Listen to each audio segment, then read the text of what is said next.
ಎಲ್ಲರಿಗೂ ನಮಸ್ಕಾರ. ನೀವು ನೋಡ್ತಾ ಇದ್ದೀರಾ ಹರ್ಷ ಹಳ್ಳಿ ಲೈಫ್ ಕನ್ನಡ ಯೂಟ್ಯೂಬ್ ಚಾನಲ್.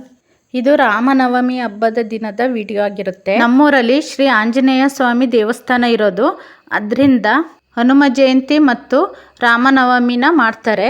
ನಮ್ಮ ಮನೆಯವರು ಇವತ್ತು ಇರಲಿಲ್ಲ, ಹಸುನ ಹಾಕ್ಕೊಂಡು ಚಂದ್ರಾಯಪಟ್ಟಣದ ಸಂತೆಗೆ ಹೋಗಿದ್ರು. ಅದರಿಂದ ನನಗೊಬ್ಳಿಗೆ ಇವತ್ತು ತುಂಬ ಕೆಲಸ ಇತ್ತು.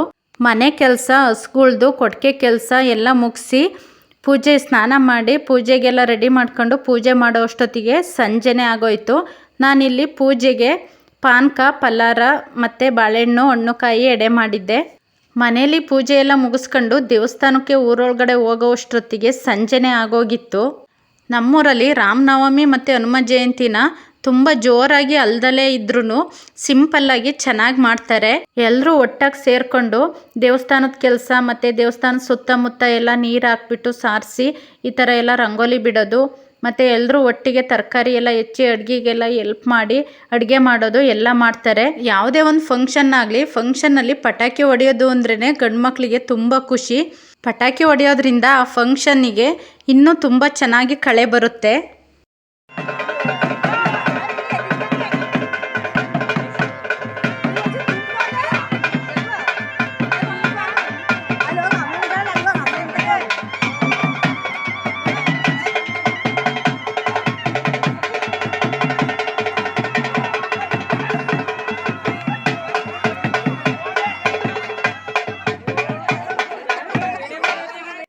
ನೋಡಿ, ಈಗ ಮಾಡಿದ್ರಲ್ಲ ಅದಕ್ಕೆ ಮಣ ಹಾಕೋದು ಅಂತಾರೆ. ಇದನ್ನು 3 ಸಲ ಮಾಡ್ತಾರೆ.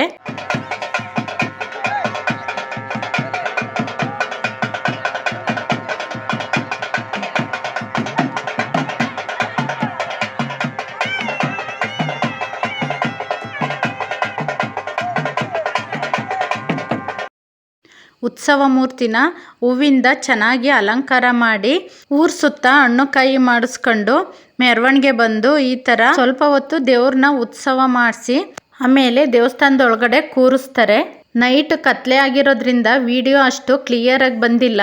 ನಮ್ಮೂರಲ್ಲಿ ಏನೇ ಒಂದು ಫಂಕ್ಷನ್ ಮಾಡಬೇಕಾದ್ರೂ ಅಂದರೆ ದೇವ್ರ ಕಾರ್ಯ ಮಾಡಬೇಕಾದ್ರೆ ತುಂಬ ಚೆನ್ನಾಗಿ ಜನ ಎಲ್ಲ ಹೊಂದ್ಕೊಂಡು ಎಲ್ಲ ರೀತಿಲೂ ಅಡ್ಜಸ್ಟ್ ಮಾಡ್ಕೊಂಡು ಫಂಕ್ಷನ್ನ ಚೆನ್ನಾಗಿ ಮಾಡ್ತಾರೆ.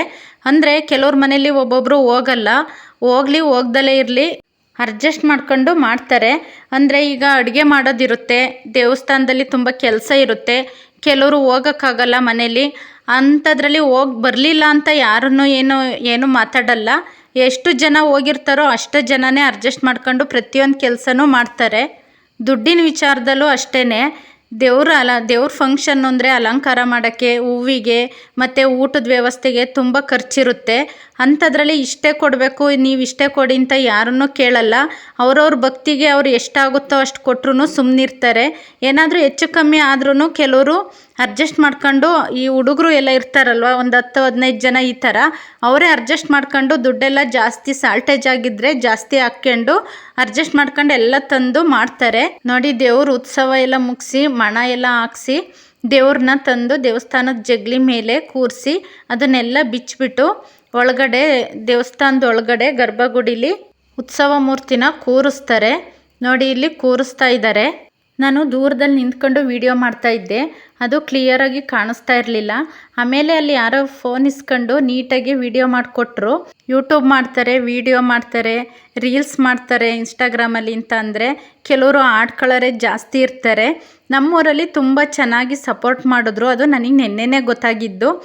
ಹಂಚ್ಕೊಂತೀರ, ಸ್ವಲ್ಪ ಜೋರಾಗಿ ಮಾತಾಡಿ, ಚೆನ್ನಾಗಿ ಮಾಡ್ತಾಯಿದ್ದೀರಾ, ನಾವು ಸಬ್ಸ್ಕ್ರೈಬ್ ಮಾಡ್ಕೊಂಡಿದ್ದೀವಿ, ಚೆನ್ನಾಗಿ ಸಪೋರ್ಟ್ ಮಾಡ್ತೀವಿ, ಮಾಡಿ ಹೀಗೆ ವಿಡಿಯೋನ ಮಾಡಿ ಅಂತ ಹೇಳ್ತಾ ಇದ್ರು. ಮನೆಯೇ ಮೊದಲ ಪಾಠಶಾಲೆ ಅನ್ನೋಗೆ ನನಗೆ ವಿಡಿಯೋ ಮಾಡೋದ್ರಲ್ಲಿ ನಮ್ಮೂರವರೇ ನನಗೆ ಇಷ್ಟೊಂದು ಸಪೋರ್ಟ್ ಮಾಡಿದ್ರಲ್ಲ ಅಂತ ತುಂಬ ಖುಷಿ ಆಯಿತು. ನನಗೆ ಯಾರೆಲ್ಲ ಸಪೋರ್ಟ್ ಮಾಡಿದ್ದೀರಾ, ಸಬ್ಸ್ಕ್ರೈಬ್ ಮಾಡಿಕೊಂಡು ವಿಡಿಯೋ ನೋಡ್ತಿದ್ದೀರಾ, ಅವರಿಗೆಲ್ಲರಿಗೂ ನನ್ನ ಹೃದಯಪೂರ್ವಕ ವಂದನೆಗಳು. ನೋಡಿ, ಇದು ಮೂಲ ದೇವರು. ಬೆಣ್ಣೆ ಎಲ್ಲ ಹಚ್ಬಿಟ್ಟು ಚೆನ್ನಾಗಿ ಬೆಣ್ಣೆಲಿ ಅಲಂಕಾರ ಮಾಡಿದ್ರು. ನಾವು ಲೇಟಾಗಿ ಹೋಗಿದ್ರಿಂದ ಲಾಸ್ಟಲ್ಲಿ ಪೂಜೆ ಮಾಡಿಸಿದ್ವಿ. ಪೂಜೆ ಎಲ್ಲ ಮುಗಿದ್ಮೇಲೆ ಊಟ ಕೊಡ್ತಾರೆ. ಎಲ್ಲ ಅಡುಗೆ ಎಲ್ಲ ರೆಡಿಯಾಗಿತ್ತು. ಊಟಕ್ಕೆ ಏನೇನು ಮಾಡಿಸಿದ್ರು ನೋಡೋಣ ಬನ್ನಿ. ಪಲಾವು, ಸಾಂಬಾರು, ಪಾಯಸ ಮತ್ತು ಪಲ್ಯ, ಕೋಸಂಬರಿ, ಉಪ್ಪಿನಕಾಯಿ ಎಲ್ಲ ಮಾಡಿಸಿದ್ರು. ಊಟ ತುಂಬ ಚೆನ್ನಾಗಿ ಮಾಡಿದರು. ನಮ್ಮೂರವರೇ ಗಂಡಸರು ಸೇರ್ಕೊಂಡು ಮಾಡಿದರು. ಹೆಂಗಸ್ರೆಲ್ಲ ತರಕಾರಿ ಹೆಚ್ಚಿಕೊಟ್ಟಿದ್ರು, ಗಂಡಸರು ಅಡುಗೆ ಮಾಡಿದ್ರು. ಊಟ ಮುಗಿಸ್ಕೊಂಡು ಮನೆಗೆ ಬಂದ್ವಿ. ಇದಾಗಿತ್ತು ಇವತ್ತಿನ ನನ್ನ ವಿಡಿಯೋ ಇಷ್ಟ ಆದರೆ ಒಂದು ಲೈಕ್ ಮಾಡಿ.